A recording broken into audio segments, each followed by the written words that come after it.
¿Vivís un caos familiar? ¿En tus finanzas o con tu pareja? ¿Te discriminan? ¿Nadie te entiende? ¿Tenés alguna denuncia o problema al que nadie da respuesta? Queremos ayudarte en nuestro segmento Debates y Soluciones. Seguimos con más en Acción 10 en la mañana en nuestro segmento de Debates y Soluciones. Como les informábamos, hoy en las primeras horas de la mañana en el seno del Parlamento Europeo se aprobó la resolución respecto a la crisis que ha enfrentado Nicaragua con 322 votos a favor, 25 en contra y 39 abstenciones. Esta resolución es fuerte y considera que Nicaragua sufre una seria fractura de la democracia y que el gobierno del presidente Ortega no ha dado muestras de buena voluntad para resolver el problema. Contempla sanciones individuales para los miembros del gabinete de gobierno de Daniel Ortega, asimismo sanciones económicas fuertes. Recordemos que esto es de gran trascendencia porque la Unión Europea representa 28 países con altas relaciones comerciales con Nicaragua. Y hay otro punto muy importante que debemos mencionar, que la resolución también activa la cláusula democrática, uno de los puntos acordados en la firma del acuerdo de asociación entre la Unión Europea y los países de Centroamérica. Pero para hablar más de todos estos puntos que contempla la resolución, está con nosotros, luego de haber entrado también vía telefónica en las primeras horas de la mañana, el doctor Edgar Parrales, analista político. Bienvenido, doctor, analista político y abogado constitucional. Nos va a hablar un poco más acerca de esto, la trascendencia que tiene cada uno de estos puntos de esta resolución que fue aprobada en el seno del Parlamento Europeo hoy día. Claro, estos puntos de la resolución sancionadora no solamente tienen, digamos, efectos inmediatos y actuales, sino efectos potenciales también, ¿verdad?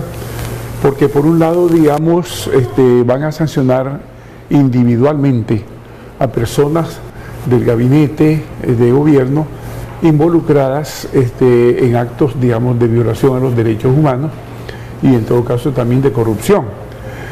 Y al mismo tiempo, pues digamos, contendrán algunas disposiciones de, como por ejemplo, prohibirles el ingreso a los países de Europa y a la vez congelarle bienes a aquellos que tengan, y se sabe que hay altos funcionarios del gobierno de Nicaragua que tienen bienes en bancos europeos o bienes inmobiliarios en Europa, se los congelarán, ¿verdad? Y quedan pendientes algunas otras decisiones, como por ejemplo la aplicación, como decía, de la cláusula democrática, que ya esa está en el marco del acuerdo de asociación Unión Europea con América Central, en el cual está Nicaragua. Yo a ese respecto, fíjate que, se esperaba que la votación a favor iba a ser de un 80% y fue de más, fue como de un 90%. Es decir, hay un consenso, hay un espíritu bien convencido entre los parlamentarios europeos y entre los países miembros de la Unión Europea, de la situación lastimosa y de deterioro de lo legislativo y de los derechos humanos que existen en Nicaragua, y ellos, digamos, no están dispuestos a seguir acompañando esta situación. Según medios de comunicación digitales, dicen que con la aplicación de la cláusula democrática, con esto Nicaragua queda fuera del acuerdo comercial que permite a nuestro país, imagínense ustedes, vender a los países miembros de la Unión Europea más de 360 millones de dólares al año. Esto tendría una gran repercusión en Nicaragua. Claro, y además que nos estaban permitiendo vender, digamos, que con exención de impuestos, en algunos casos, o con disminución o posposición de aplicación de impuestos, lo cual representaba, digamos, un ingreso adicional en la transacción comercial, ¿verdad? Que no es lo mismo que vendas y te cobran el impuesto ordinario, a que no te lo cobren o que te pospongan empezártelo a cobrar 10 años después de iniciado el acuerdo. Y todo eso va a tener sus repercusiones, porque la cuestión viene en cadena, es decir, no solamente la Unión Europea como tal, sino que los distintos países, y sobre todo los países más significativos de Europa por su tamaño, por su población, por su capacidad económica, por su influencia política, también van a repercutir, a tener, digamos, acciones de repercusión en el. Después los líderes de la revolución cambiaron el asunto y lo modificaron totalmente en sentido diametralmente opuesto. Sin embargo, los países europeos, en atención a la población nicaragüense y en atención a una voluntad de querer ver cómo el gobierno cambiaba, siguieron ayudando. Hasta ya hace unos pocos años que empezaron a disminuir los montos de ayuda porque vieron que este gobierno definitivamente no da muestra de cambio. Por poner un ejemplo, creo que Suiza daba un apoyo que venía siendo qué sé yo, 200 millones de dólares y después terminó siendo una ayuda como de 18 millones, ¿verdad? ¿Por qué? Porque empezaron ellos a disminuir la ayuda, diciendo, hombre, si tenemos más cerca de nosotros físicamente a los países de África que vienen desarrollándose, que vienen queriendo constituirse en el concepto de la democracia representativa, están más cerca, están necesitados, nosotros estamos ayudándoles a países que están más distantes y que no dan esas muestras de cambio, de verdaderamente volver sobre el proyecto original en que nacieron nuestras repúblicas americanas, que es el proyecto de la democracia representativa con alternancia en el poder y con vigencia de los derechos humanos, ¿verdad? Entonces ellos dicen, ¿por qué vamos a estar así? Mejor le ayudamos a los africanos que están aquí más cerca, que nos están dando más muestras de querer, digamos, desarrollarse en ese sentido. Y aquí si nosotros nacimos bajo ese concepto, somos hijos de la Revolución Francesa, como todos los países de Estados Unidos y todos los países de América. Lamentablemente en el curso de nuestra historia hemos tenido gobernantes que no han estado a tono con eso, como este gobierno, digamos, que no respeta la alternancia en el poder y el concepto de democracia representativa. Y a la vez el punto de los derechos humanos, que es fundamental en esta concepción, que también este gobierno ha fallado en eso porque los ha estado violando sistemáticamente. Entonces ellos se sienten decepcionados con eso y empiezan, digamos, a tomar actitudes adversas hacia el gobierno de Nicaragua. Ahora, dentro de lo que decían también en el seno del Parlamento Europeo, esto establece medidas urgentes que piden al gobierno, y lo voy a leer textualmente. La primera medida es la liberación inmediata de los presos políticos, la segunda el cese de toda forma de represión y hostigamiento contra los ciudadanos, la tercera es la restitución de las personerías jurídicas y bienes confiscados a organizaciones de derechos humanos, así como el retorno de los organismos internacionales expulsados por el Parlamento Europeo. El cumplimiento de estas condiciones debe ser el inicio de un proceso de negociación que conduzca a elecciones libres, justas y transparentes con observadores internacionales. Las sanciones son fuertes y van a entrar en vigencia una vez pasen por ese proceso, que ya usted nos decía en las primeras horas de la mañana. ¿Cuál es este proceso? Y si el gobierno llegara a implementar estas primeras tres recomendaciones fundamentales o exigencias más bien que hace el Parlamento Europeo, ¿podría este proceso retroceder y no aplicarse? Obviamente, hay un dicho que dice que solo los ríos no se devuelven, ¿verdad? Y obviamente, ¿por qué aplican estas sanciones? Por la recalcitrancia del gobierno de Nicaragua de no querer cambiar, modificar su comportamiento violatorio de los derechos, violatorio de las leyes, ¿verdad?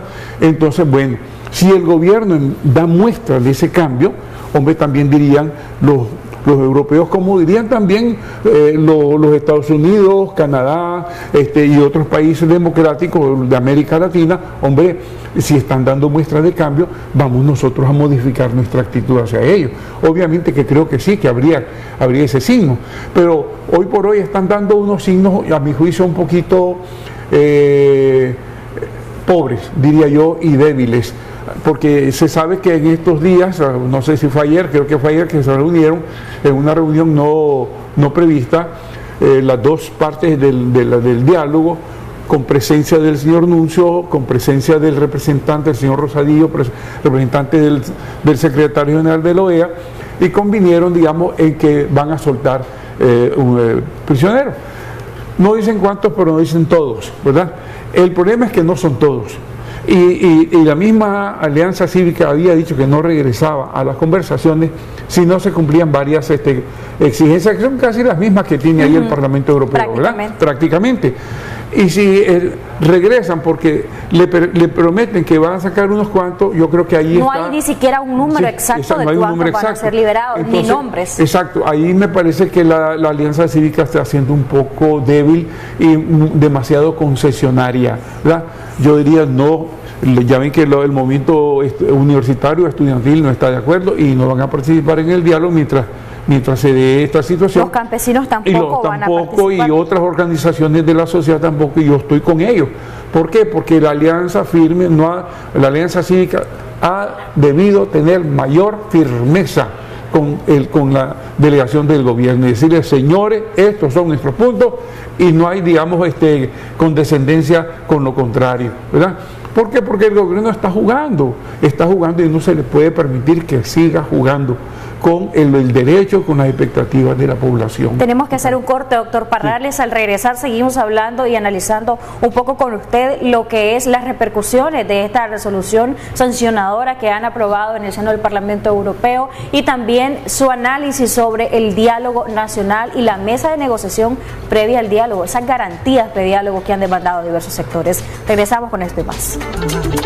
Continuamos con más en Acción 10 en la mañana. Doctor Edgar Parrales, quedamos pendientes de analizar qué va a pasar con esta mesa de negociación donde solo van a asistir, ahorita es lo que se maneja, el gobierno con la Alianza Cívica por la Justicia y la Democracia, no así los de la coalición de estudiantes, no así el movimiento campesino. Esto desvirtúa esta negociación, la deja débil, se sentirá o no representado todo el pueblo de Nicaragua al estar solo estos dos sectores. Nos da su análisis respecto a esto y también respecto a que si esta aprobación de la resolución del Parlamento Europeo ejerce presión para que el gobierno pueda de alguna manera negociar y ser un poco más flexible, podría quizá decir, ok, voy a liberar a todos los presos y no a un número con un estado reservado, porque no se dice cuántos ni cuáles son los presos. Claro. Bueno, respecto a lo primero, si bien la representación de la Alianza Cívica ha puesto sobre el tapete todos los temas que son de interés general de todos los sectores, no es lo mismo que lo pongan a que estén allí presentes representantes de los sectores. Aquí se ha dicho de manera, digamos, sobrada, tanto de parte de las distintas organizaciones de la sociedad civil, yo personalmente lo comparto, que la composición de esa delegación debería ser más plural. Ahí debería haber, además de un representante de los estudiantes, un representante de los campesinos, un representante de las mujeres como mínimo, ¿verdad? Porque prácticamente solo están representantes de los empresarios. Y eso a la gente le da un poquito de resquemor, ¿verdad? Entonces ellos, más bien para, digamos, dar esa muestra de pluralidad, debían hacer un cambio en la composición e incorporar a estos otros sectores. No decir simplemente los estamos representando y estamos representando sus derechos, sino que estén presentes. ¿Ya? El que ellos no quieran ir entonces resta credibilidad ya sería, claro, a la mesa de negociación. Claro. Es decir, en cierta forma pues debilita la imagen, ¿verdad? Y demuestra que hay descontento, lo cual no debería de darse, porque quienes están ahí deberían estar representando la totalidad de la voluntad de todos los sectores de la sociedad, ¿verdad? No hay un acuerdo entre quienes están representando a la oposición al gobierno, entre la Alianza Cívica, la coalición y el movimiento campesino. Deberían de empezar por ahí. O sea, yo lo que veo es que la delegación de la Alianza Cívica está un poco tímida, ¿verdad? No ha estado lo suficientemente fuerte como debería de ser en una coyuntura como esta, con un gobierno represor al que ya hay que ponerle las banderillas, ¿verdad? En los muslos, como se dice. La aprobación en el Parlamento Europeo que contempla sanciones individuales para miembros del gobierno del presidente Ortega y que contempla sanciones comerciales, esto ejerce presión para que el gobierno pueda flexibilizarse. Claro, porque ahorita solamente está, digamos, el conocimiento de que fue aprobada en el Parlamento. Tiene que ser ratificada en el Consejo de Ministros, que es la máxima autoridad de la Unión Europea. Esta resolución pasa de inmediato a la oficina o sede del Consejo de Ministros. Se les convoca a reunión y esa convocatoria no tarda, no deja pasar mucho tiempo, se reúnen y aprueban y ya está, y empieza a tener vigencia. Si ahorita que está la amenaza, digamos, bajo la resolución del Parlamento, ya el gobierno afloja un poco, ya cuando esté en vigencia la resolución, con mayor razón ejerce mayor presión. Y tengamos en cuenta una cosa, que esta presión puede estar, digamos, también acompañada de un aumento de la presión o una de actualización de la presión de parte de los Estados Unidos y de parte de la OEA también, ¿ya? De manera que se le crearía un programa definitivamente muy difícil al gobierno, pero el gobierno tiene que entender que debe de ceder. Miren, los absolutismos acabaron con la Revolución Francesa. Este es un proyecto absolutista, partido único, economía centralizada y todo un montón de tonterías. ¿Ya? Respetemos la voluntad del pueblo. Hemos nacido bajo una concepción filosófico-política que es de democracia representativa con alternancia en el poder. con respeto de los derechos humanos, con Estado de Derecho y con independencia de los poderes. Respetemos eso y vivamos eso y van a ver que nuestro país verdaderamente prospera. Propone, de hecho, esta resolución a todos los Estados miembros el tener sanciones escalonadas contra cada uno de los funcionarios que consideran han sido partícipes de la violación a los derechos humanos, en línea con las conclusiones del Consejo del 2 de enero del 2019. También está la prohibición de visas, doctor, y la congelación de activos contra el gobierno de Nicaragua. Repercusión de estos tres aspectos. Bueno, mira, respecto, digamos, a activos, dinero que puedan tener personeros del gobierno de Nicaragua en algunos de los países de Europa se los congelan. Si tienen bienes inmuebles, se sabe que tienen. Hay gente de los altos niveles de aquí que tienen propiedades en España, en los lugares de veraneo, en Madrid, o en otros lugares de Europa, se les congelan bienes muebles que tengan también, ¿verdad? Al mismo tiempo se les niega la entrada. Económicamente hay una repercusión negativa hacia Nicaragua que tiene su peso específico, ¿verdad? Y definitivamente, además que cada país, como cada país tiene también su nivel de relación con Nicaragua, puede tomar medidas también cada país. Por ejemplo, la ruptura de relaciones, pueden tomar medidas de los pocos montos que tienen ya de ayuda, los pueden quitar totalmente y empeoran más la situación. Y no solo afectarían a funcionarios, sino también esto afectaría a todo el país como tal. Nos afectaría a todos. Aquí hay muchos programas y muchos proyectos que son financiados por países de la Unión Europea, por Luxemburgo, por España, por Francia, por Italia, por la misma Inglaterra que está ahora saliéndose de la Unión Europea, pero que también tiene proyectos en ese contexto aquí en Nicaragua, ¿verdad? ¿Podría todo esto llevar a que Nicaragua sea vista como una paria internacional? Podría serlo, porque inclusive, como digo, todo es una especie de dominó, efecto dominó, ¿verdad? Todo puede provocar que también los otros países centroamericanos se sientan afectados, porque indirectamente o directamente les afecta, ¿ya? Porque también ellos están en esa relación con Europa. Y al afectar a Nicaragua hace más difícil el tránsito de las mercancías, del comercio entre los mismos países de Centroamérica. De hecho, hay países que sienten ya un nivel de afectación en el sentido de que la crisis humanitaria que también existe en nuestro país, a juicio de muchos expertos, ha obligado a muchos nicaragüenses, o han decidido muchos nicaragüenses, irse a otros países, como el caso del vecino país Costa Rica. Hay una gran cantidad de nicaragüenses. Tiene más de 40.000 exiliados en Costa Rica ahorita. Hay en Honduras, también en El Salvador, hay gente que se ha ido a Estados Unidos y hay gente que se ha ido a España, ¿verdad? Y muchas de esta gente pasando graves penurias. Yo conozco casos individuales de gente que las está pasando muy mal en esos países por todas las circunstancias adversas que tienen, ¿verdad? Pudiendo estar en su país no solamente bien, sino aportando al desarrollo del país. Cuando reinició estas conversaciones de manera pública, doctor, con la mesa de negociación previo al reinicio del diálogo nacional, decían los de la alianza que tenían más o menos ellos proyectados que para el 28 de marzo ya iban a haber respuestas contundentes, pero hasta el momento vemos división en este sentido entre la Alianza Cívica por la Justicia y la Democracia, el movimiento campesino y también la coalición de estudiantes. ¿Será que vamos a superar estos impases? ¿Será que se va a superar esto para que se pueda hacer una negociación realmente representativa y que esto pueda conllevar a un reinicio del diálogo nacional inclusivo? Sí, mira, ellos pusieron esa fecha tentativa como fecha límite de vigencia del diálogo, pero al paso que van, yo creo que van a tener que hacer prórroga, ¿verdad? Prorrogar el plazo, porque definitivamente van muy despacio. Si ya soltó 100 previo a iniciar el diálogo y ahora suelta otros 100, quedan 600, y si sigue echando preso a gente ahora, porque de principios de enero para acá ya van 78 personas apresadas, entonces si sigue apresando gente, prácticamente está soltando y está metiendo, y está siempre manteniendo un número determinado. Es que lo debe soltar a todos, y sobre todo debe de cesar la represión. Deben de permitirle el derecho a la gente a manifestarse, a reunirse, a expresarse. Deben de restituir a los medios informativos su derecho de exponer, de comunicar a la gente, al país, todo cuanto está sucediendo cotidianamente.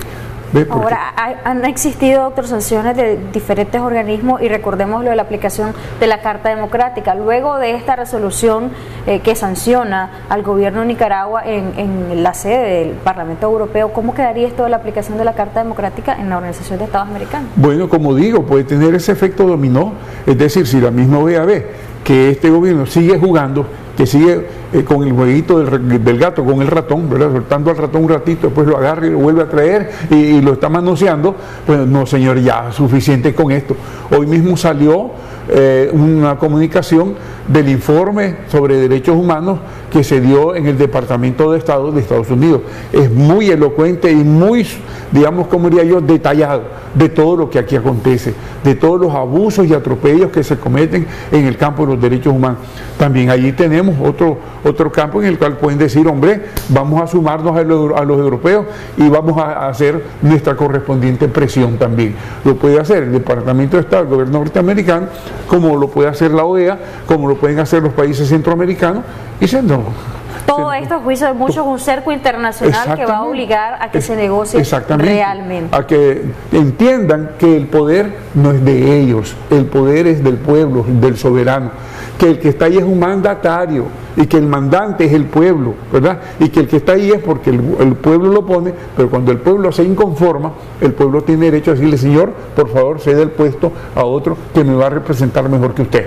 Sus conclusiones, doctor Parales, de cara también a esto, la expectativa que existe en esta mesa de negociación, donde hasta ahora solo se ha confirmado que va el gobierno y la Alianza Cívica, porque la coalición de no va en el movimiento campesino. ¿Cuándo sacan a esos otros? Si lo sacan hoy o lo sacan mañana, tiene que ser de inmediato, porque hoy se reúnen y ofrecieron que mañana lo sacaban, ¿verdad? Sí. Hoy se reúnen, vamos a ver a cuánto sacan y en qué condiciones, porque si vuelven a hacer la burla de que lo sacan con casa por cárcel, pero los tienen siempre cambio de régimen, pero los tienen siempre prácticamente como prisioneros, como personas que están en proceso de juicio o enjuiciados y los están acosando donde están y los están molestando. Ya ven que el señor Alex Vanegas se tuvo que ir del país, de Costa Rica. A Costa Rica, y ese señor que había sido exonerado de responsabilidad y aún así lo tuvieron preso varios meses después de que había orden de libertad, ¿verdad? Entonces, si se dan esos casos, ¿qué podemos esperar? Mientras no nos dé muestras fehacientes de cambio, podemos estar descontentos y podemos estar siempre listos y dispuestos a seguir exigiendo la restitución de la vigencia de los derechos y de la legalidad en Nicaragua. Doctor Parales, gracias por habernos acompañado. Muchas gracias.